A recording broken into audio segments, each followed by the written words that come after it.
father seems to think highly of him. Oh, it's not the impression I get. Well, he had full responsibility of the marina in Scotland. So it'd be true to say that he and your father keep in constant touch? If he says so, yes, certainly. So he'd know every move that your father made concerning this motel? I mean, for instance, say, he's probably been on the phone to him this morning at the Mediterranean Villa. Jill, what is this? Just checking up on a man who talks big. Oh, all father's men talk big. He likes them to. Then he can burst their balloons. Isn't that right, Mr. Ross? My father, he likes his men to talk big and act bigger. Well, you should know Miss Pollard better than I. So you've consulted him this morning? Yes, it is my duty to consult him each morning, Mrs. Harvey. And how was he? Splendid. A little irritable. I interrupted his morning swim. And Mummy?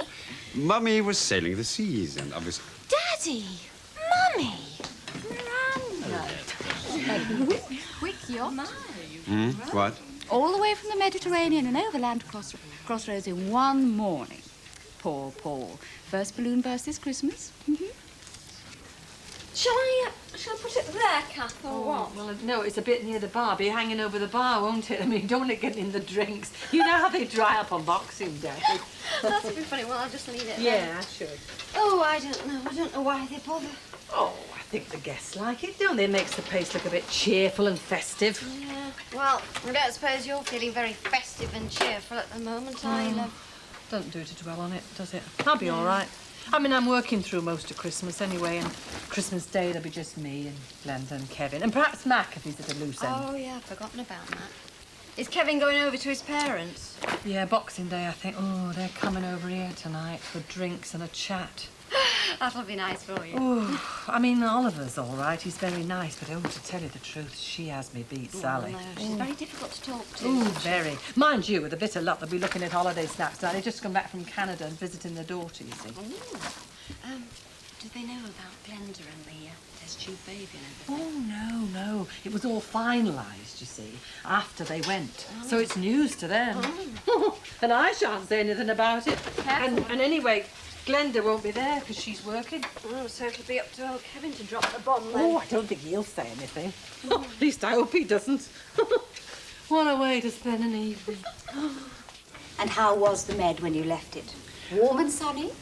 Well, we didn't leave it exactly. Oh, hello, Glenda. I'll see to it. Hello, Glenda. Pollard. Jay, you remember Glenda Banks? Yes, of course. We drove down from Scotland. Oh, but I thought... Oh, you weren't far wrong, Jill. We only left Scotland from the Med last night. Ah, smooth passage? What? Calm seas, fair winds? Calm seas? What are you talking about? We flew. I thought you came by yacht. We flew, we landed, we went to the marina, but the bird had also flown. What bird? You. It was supposed to be a surprise Christmas reunion. We got the surprise.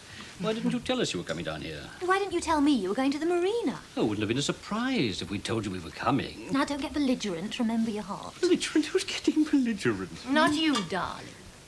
You're behaving perfectly, if uncharacteristically. Well, I'm in a good mood. That's what I said. You were saying, J. Henry, you came on a surprise Christmas visit to your daughter.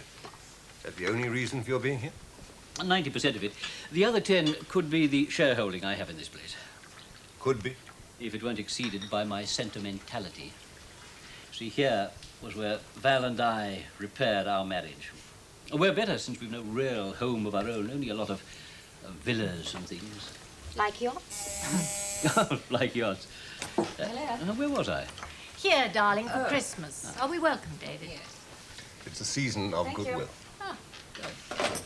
Receptionist's in a flat.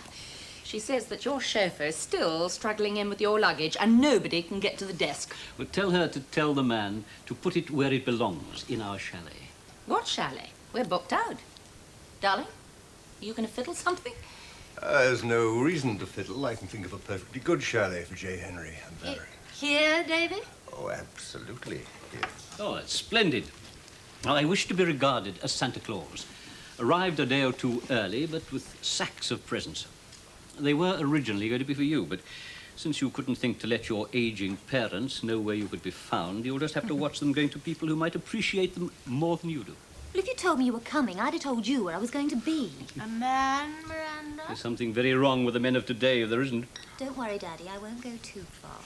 Right now, I'd like to see that accommodation you spoke of and unpack. I'll arrange the accommodation right away. 2 minutes. What accommodation is he waffling on about? Well, I've only got a very small room in the staff quarters. Oh, so you only should have while you're only a working girl here.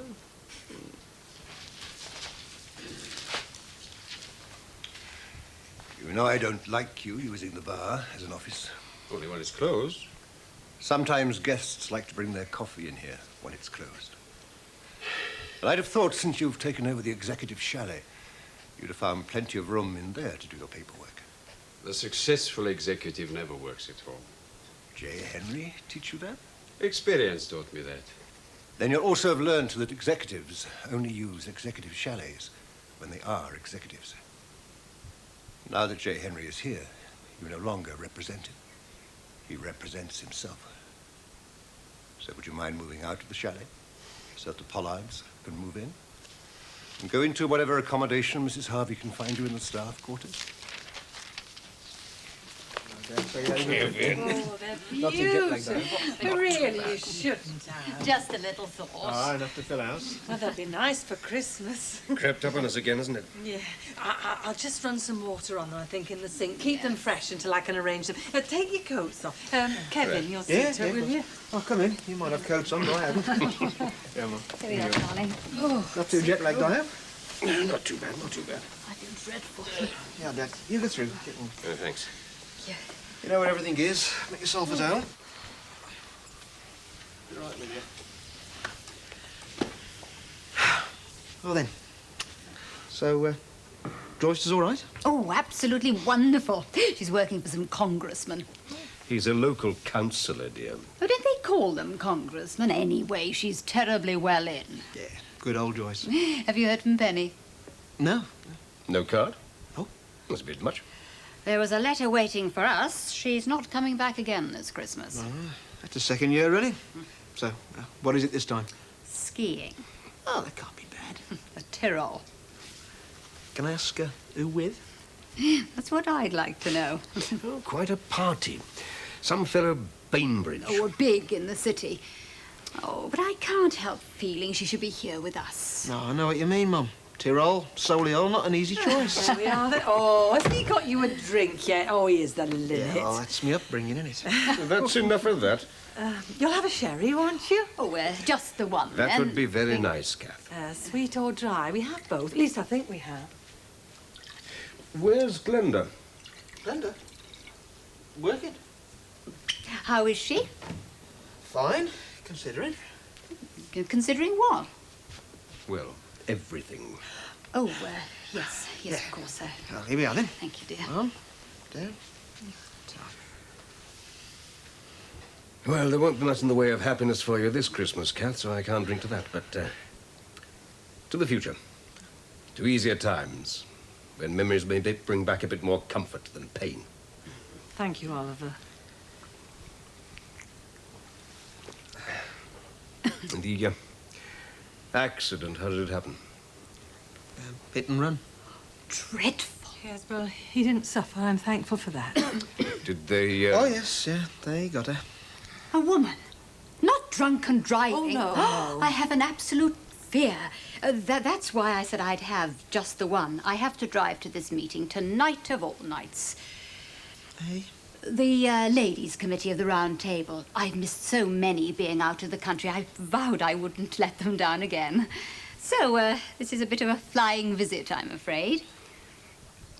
But we must arrange for you to come over to us. That'll be something nice to look forward to. Lovely.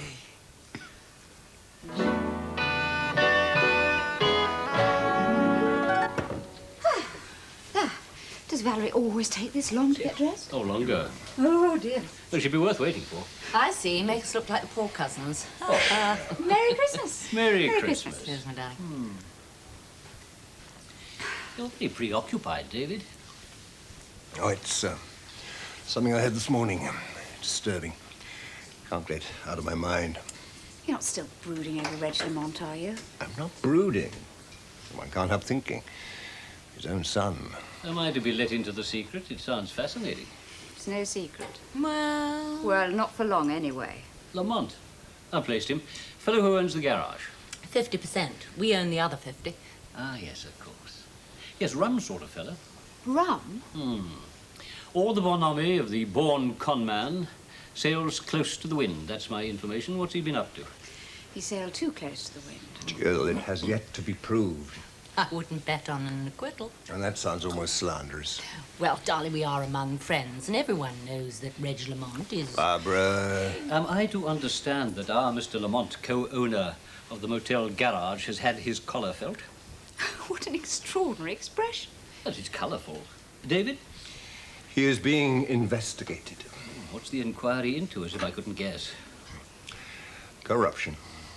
And bribery. And heaven knows what else. Here, let me top you up. Oh, thank you. Is the motel involved? No. You said his own son? Hmm? His own son? His son is the local police sergeant. He took his father in. Duty before love. Must be a dedicated young man. What I've since heard, there was no love. Hatred. Is he on bail, Lamont? No, I've no idea. I imagine so. Oh, yes, of course, bound to be. Takes a long time, investigation into corruption, so we might see our Mr. Lamont darkening our doors again here before long. No, I'm sure of that.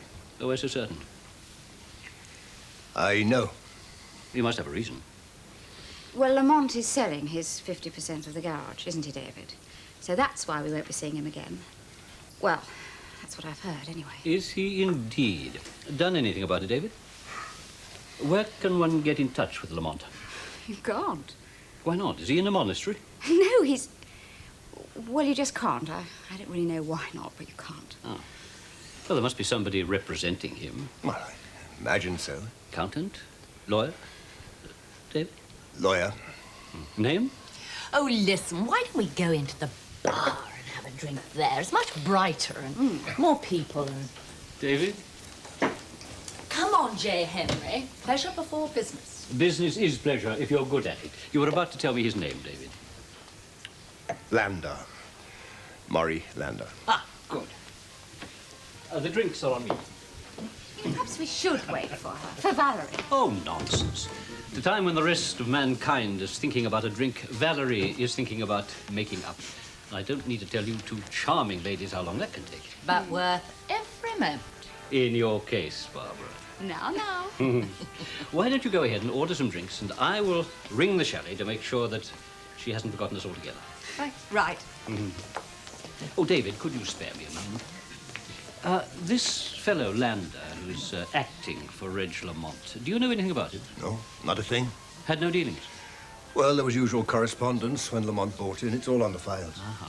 Ring my chalet for me, will you please? Certainly. Because it occurred to me that if Reg Lamont is selling the garage, there's no reason why I shouldn't put in a bid. Yourself? Exactly. Which is why I was inquiring about Mr. Landa. Your wife, sir. Oh, thank you. Valerie, if you can hear strange noises, that's my stomach rumbling. Well, how long? Then you'll find us in the bar. No, of course not, darling. Fine. Thank you. So what do you think, David? Well, I'm not saying that Landa won't sell. I'm so sorry. Would you mind? Thank you.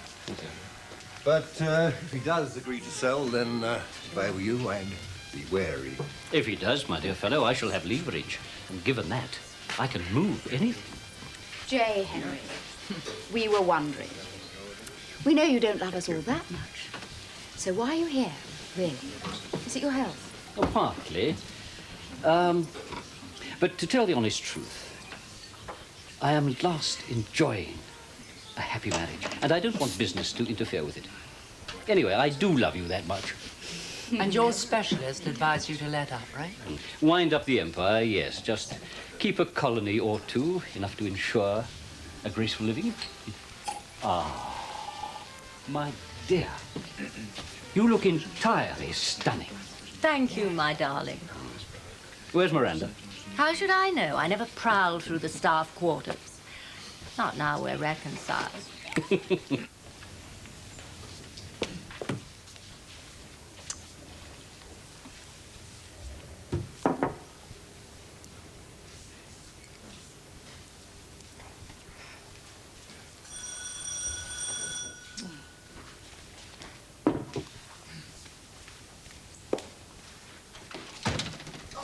Matt, Hello, come on Kath. in.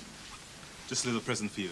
It's nothing much, but I just thought you'd like it. Oh, that is kind of you. I love African violets, and this one's a little beauty. You only got in the market. Well, Kevin Glenn not in? No, Glenda's working. Kevin's running his dad home. Come on in, have a drink. No, I really Come on in. Keep me company. You like a beer, don't you? Okay, you've twisted my arm. Oh, crikey. Them's they what I call flowers. Oh, yeah. Oh, Kevin's mother. Why she had to go and... Oh, I suppose I'm being ungrateful, really. But honestly, what does she think I'm going to do with that lot? I haven't even got anything suitable to put them in, really. I mean, I'd much rather have your little plant any day of the week. You're only saying that. No, I'm not. You gave me that because you wanted to give it to me. Sally Banks gives presents to boost her own ego. Yeah, you better do that. Thanks. Or else solve their conscience. She never liked Arthur, you know. Coming here tonight to sympathise must have been really hard for her. He's all right, though. He came into the garage once to have his car serviced. Oh, he's all right. He's kindness itself, Oliver. Oh, I mean, he was really concerned, I could tell that, but her, she might just well have stopped at home. She was on pins the whole time she was here. Cheers. At least you don't have to see them often. No, not if I can help it. Oh, I've been meaning to ask you. What are you doing for Christmas, Matt? You going to your mother's? No, not this year. She's going up to stay with her sister's family. Oh, they arranged it ages ago. So you're going to be on your own then, are you? I'll find something to do, don't worry. Why don't you spend it with us? Oh, no, Kath, you've got enough on your plate. Anyway, look, I've got lots of mates I can Yes, stay all with. right, Boxing Day, you can do as you please. You can go out with your mates, but you're having your Sunday dinner with us, your Christmas meal, OK? That's settled, no arguments. I'd love to. And you know, this really hits the spot. You took your time. I was so busy in the restaurant I couldn't just drop everything, not even for David Hunter. Where is he? It wasn't David who rang through for you. It was me. Miranda, I do a job here. And you do your best not to be as forward with the boss's daughter as she is willing to be with you. But I wanted to tell you, don't look now, but your feelings are showing. Oh? Oh? You do it well, Paul. And I don't mind how long you go on doing it. Just so long as you stop when dining room duties are over. Miranda, I really don't know what you're talking about. Oh, then I'm to come to you. I wasn't suggesting that either. Liar. I know perfectly well that you've moved heaven and earth to make it easier for us to be together again. What on earth gave you that impression? I've only one tiny criticism. It was very smooth of you to move out of your executive chalet into a room in the staff quarters, but don't you think it was just a little blatant of you to make it the room next to mine?